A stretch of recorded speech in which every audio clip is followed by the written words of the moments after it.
আমি সবসময় করি ব্যাটিং বোলিং, সেজন্য আমার সামনে কেউ আসে না, যে এসছে সে বুঝতে পারছে।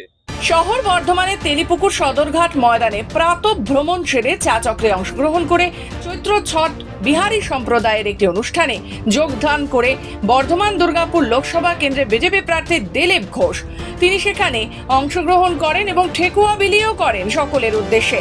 সোমবার চায় পে চর্চায় সাংবাদিকদের মুখোমুখি হন দিলীপ ঘোষ। আমি সব সময় ব্যাটিং বোলিং করি, সেই জন্য কেউ আসে না আমার সামনে, যে এসেছে সেও বুঝতে পারছেন। সোমবার সাংবাদিকদের মুখোমুখি হয়ে বললেন দিলীপ ঘোষ, ব্যাট বল রাজনীতি ক্যারাটে সব জানি, এখনো করি।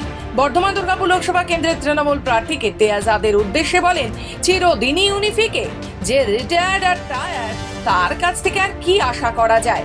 উনি নিজেও বুঝতে পারছেন এখনকার জনতা আর নিচ্ছে না, পার্টির লোকেরাই বেরোচ্ছেন না ওনার সাথে, ওরা ওদের ব্যাপারটা দেখে নেবে, আমরা আছি মানুষের সাথে।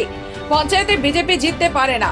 সাংবাদিকদের প্রশ্নের দিলীপ ঘোষ বলেন, পঞ্চায়েত ভোটে পুলিশদের গুন্ডা দিয়ে ভোট লুট করা হয়, পরের পঞ্চায়েতে দেখে নেবেন।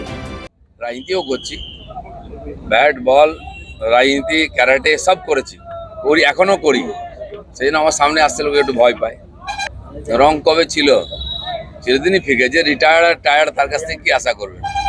উনিও বুঝতে পারছেন যে এখানকার জনতা আপনাকে নিচ্ছে না, পার্টির লোকেরাই সঙ্গে বেরোচ্ছে না, ওরা ওদের ব্যাপারটা দেখে নেবে, আমরা আছি মানুষের সঙ্গে, মানুষ মোদির সঙ্গে আছে, সেটাই দিনকে দিন পরিষ্কার হয়ে যাচ্ছে।